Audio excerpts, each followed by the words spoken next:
I just got back from flying with my 7-month-old for the first time, and I have some thoughts and some tips and some tricks that I want to share with you if you are planning on flying with your baby basically in the first year of their life. And I'm sure these tips will apply if they're after 1 year old, but this is my experience with flying with my 7-month-old.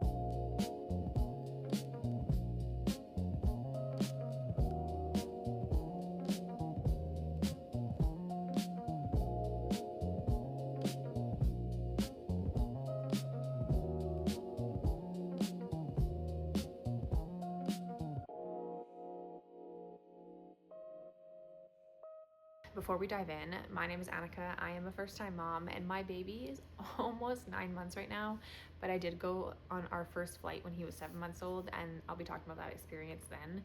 When he was 7 months, he was not crawling. He was kind of sitting up and eager to crawl, but like couldn't figure out how to. Now that he's 9 months, he is crawling, so I think that does change the experience because he wasn't trying to move on the plane as much.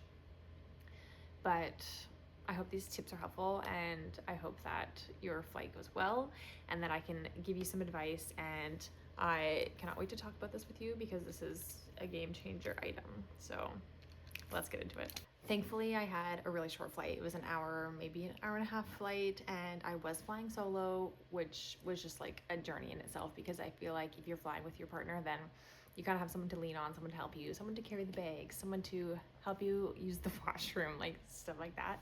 And I was doing it solo. So that is where I'm coming from, and I'm gonna share my perspective on how I navigated that and how I prepared. When it came to preparing for the flight, I basically read everything that my airline offered when it came to flying with an infant and how I could check baby items. I think I was up 2 free items. Their diaper bag was free as a carry-on, stuff like that. And I also just like looked up videos on TikTok and Instagram about how to fly with a baby, and it wasn't necessarily aligned with the airline that I was flying with, but it was still like good information to know because I've like never thought until now, having a baby, that there would be like a diaper change table in the tiny bathroom on the plane. So that's just like new things that I was unaware of, and thankfully I did not have to do a diaper change, and the flight was only 1 hour. But the flight attendant did prepare me and was like, just, you know, there is a change table in there, and if you need to use the washroom, we can hold your baby for you, which is like so nice and so generous. I also feel like when it came to preparing, I knew when to stop and draw the line. I feel like you can, as a parent, you can over prepare sometimes. You can overwhelm yourself. You can create just anxiety that like doesn't need to be there. And when it came to preparing for this flight, I researched. I found the key things that I felt like I needed to know, and then I stopped. I put my phone away, I put my laptop down. I stopped researching because I didn't want to go into this spiral and have this expectation of how the flight was going to go and then totally changing. So I didn't want to like be too set in my ways and like expect things to happen that didn't. So if you're researching before your flight, I just feel like get the information you need and then stop, because you're gonna make yourself go crazy. And there is an art to like going with the flow when it comes to flying. So I do feel like that plays a part in flying with your baby. When it came to actually flying with the baby and just like mentally preparing for people's looks, people's judgment, maybe people's comments, maybe a baby being sad, maybe you being sad, maybe flight being canceled, things going like that. I think it just really came down to going in with low expectations, but also knowing that I can do this and trusting my instincts. And also I did pick a flight that like aligned with my baby's nap schedule, and I feel like that did help us for a lot of the trip. I know that you can't necessarily like pick a flight based on when they nap or when they eat, but it did help if that is going to work for your trip. But basically we flew during the day right before nap time, so he basically slept the whole flight, which was so amazing. And I do feel like I need to give my baby kudos because he was angel baby. And I do feel like I do have things to say if it doesn't go well and your baby is not angel baby, but I'm getting ahead of myself. You don't know how your baby is going to be at the airport, through security, on the plane, takeoff, landing, getting your bags. Like, you have no idea unless you kind of have a sense of like they can be this way everywhere. Then you kind of have an expectation of what's going to go on. But basically, the second we got to the airport, I was like, you know what? It's me and my son. We're going to do this. And I'm not going to worry about what other people are thinking, looking at me, making comments, judging me. Like, anything negative that I was thinking about other people, I just set that aside as best I could. And it is hard because people are looking at you. People are either smiling at your baby because they think they're cute, or they're judging you and the baby because, oh, there's a baby on the flight and they're probably going to cry the whole time and that's going to be horrible, and then we're going to complain about it, and all those things. Truly, you just need to like set aside and just be like, this is me and my baby, and this is our first time doing this. And honestly, even if it's your 10th time flying with your baby, it is a fun experience, and it's very cool that you can do that and take your baby on a plane. I just feel like we get so like normalized to things like this, where it's like, oh, I fly all the time. It's like, okay, well, this is my baby's first flight, and like this is really exciting for the both of us. So to like kind of remind that mentality, and also remember that you're doing this for the first time, and that's okay. You are going to learn. You can't learn how to do things unless you try. One key thing that I think is so important is packing light. I only carried a diaper bag with me and the baby carrier, and thankfully the flight was 1 hour, and I was going to a very like popular city, so if our bag didn't make it for whatever reason, then I could obviously buy clothes, and also there's Amazon, and it just like really depends on where you're going. I did pack two extra changes of clothes for my son in the diaper bag, and then also I think like my basics, like socks, underwear, shirt, stuff like that, in the diaper bag for me as well. Thankfully, the backpack had like lots of room. And then, this is a side note, but I Amazoned diapers to the destination I was going, so that I didn't have to bring like 30 diapers depending on how long you're going on a trip. And I don't know if that's the case for everywhere, but I do think that was like a little hack, because I basically brought, I don't know, maybe like 3 or 4 diapers with me in my diaper bag, and then I had like 30 waiting for me at the destination I was going to, which was incredible.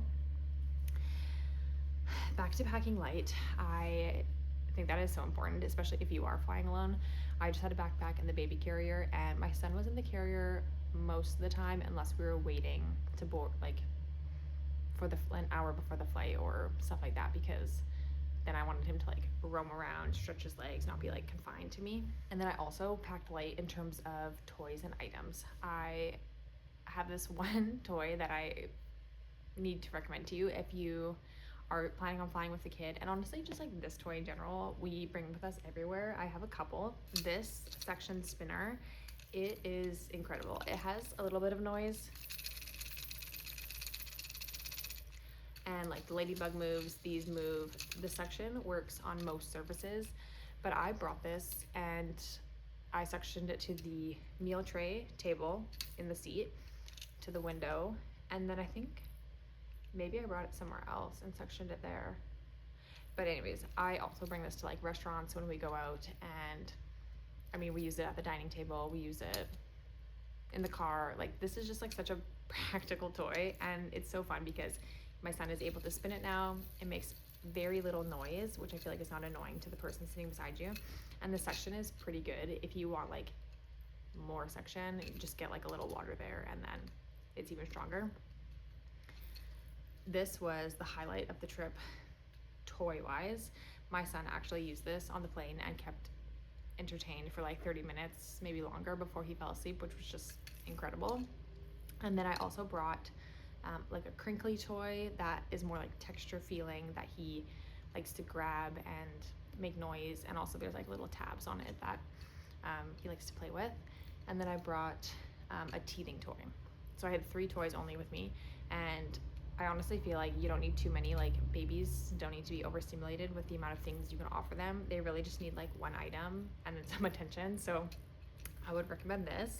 I'll have it linked in the description, but sometimes you might already have this and like not even think that you should bring it to a restaurant or on the plane. When it came to boarding the plane, I was really nervous for maybe like a grouchy flight attendant, just because you just never know how their day's going, how long they've been working, how long they've been waiting, like stuff like that. So when it came to getting on the plane, I actually did board like immediately when they said anyone with kids under 5 can board. And I know people say don't do that, but since I was flying alone and it was my first time, I was like, you know what, I just want to get on the plane as soon as possible and just like get a sense for what's going on. So basically I boarded right away. The flight attendant knew exactly where I was going, where I was sitting, and once I got settled, he came over and he was so kind and so excited and so calm, and that really made our first flight the best flight. He asked me, one, how I was doing, how the day was going, which is just like so kind, and then two, he asked me if this was my first flight or if I've flown before with my baby. And it was my first flight, and I'm so glad that he was kind and just like really open to like share with me what to do. Basically, he explained to me how to hold the baby for proper takeoff and landing, and then he's told me there's a diaper change table in the washroom near the front. And then he also, oh yeah, he also told me that if I needed to use the washroom or if I needed a break from the baby, that him or the other flight attendant would like love to hold my baby, which honestly always catches me off guard when people are like, oh, like we would love to help, we would love to hold your baby, and I'm always like, whoa, really? Like are you sure?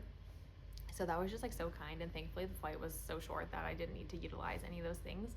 The diaper change situation would be a journey, because I feel like as an adult going in the airplane washroom, it's like so tiny. So then like where is even the change table? So that is one thing that I will explore one day, or maybe not, who knows. So the flight attendant really did make my experience great, and even on the plane ride home, the flight attendant was like a little bit more standoffish but still kind, and thankfully I had been able to say that this is my second flight, and they still explained to me everything. But overall, just a really good experience. And on my first flight there, I thankfully had a whole row to myself, which was incredible because I was able to like put stuff beside me and I didn't have to bend down to my feet.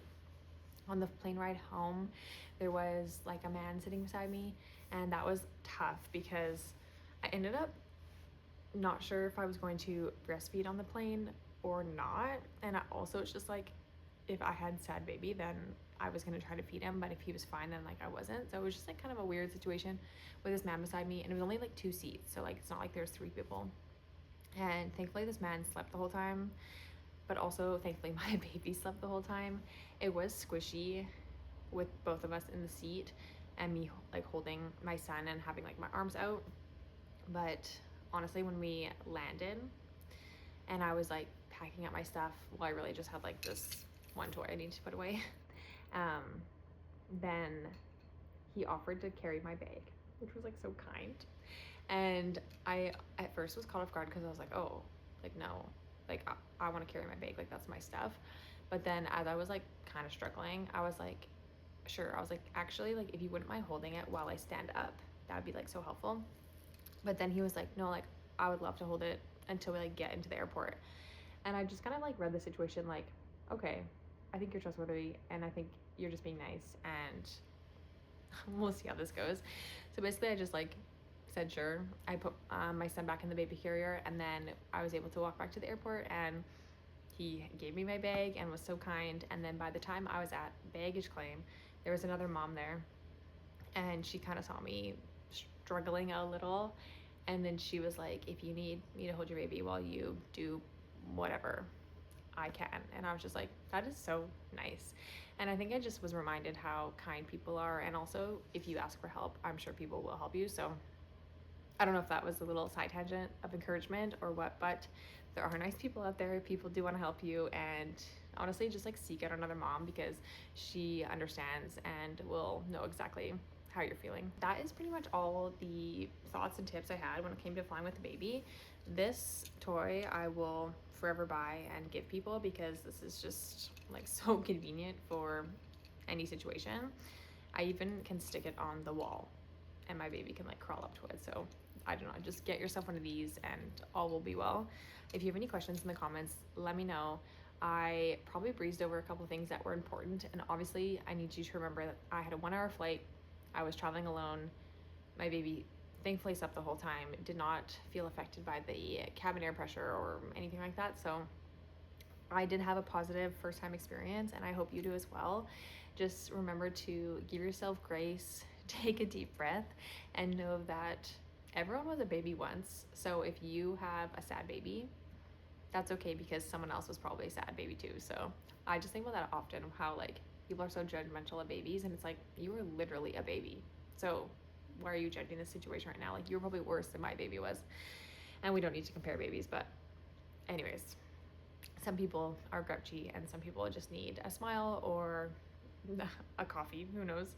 So I hope that your future flight goes well. I hope that you have help and that you can travel with people, and that maybe you're not doing it fully alone, but honestly, doing it alone gave me the confidence that I needed to fly again or fly with my husband. So I'm just very grateful that it went the way it did. So let me know if you have any comments, and I'll get back to them. Bye.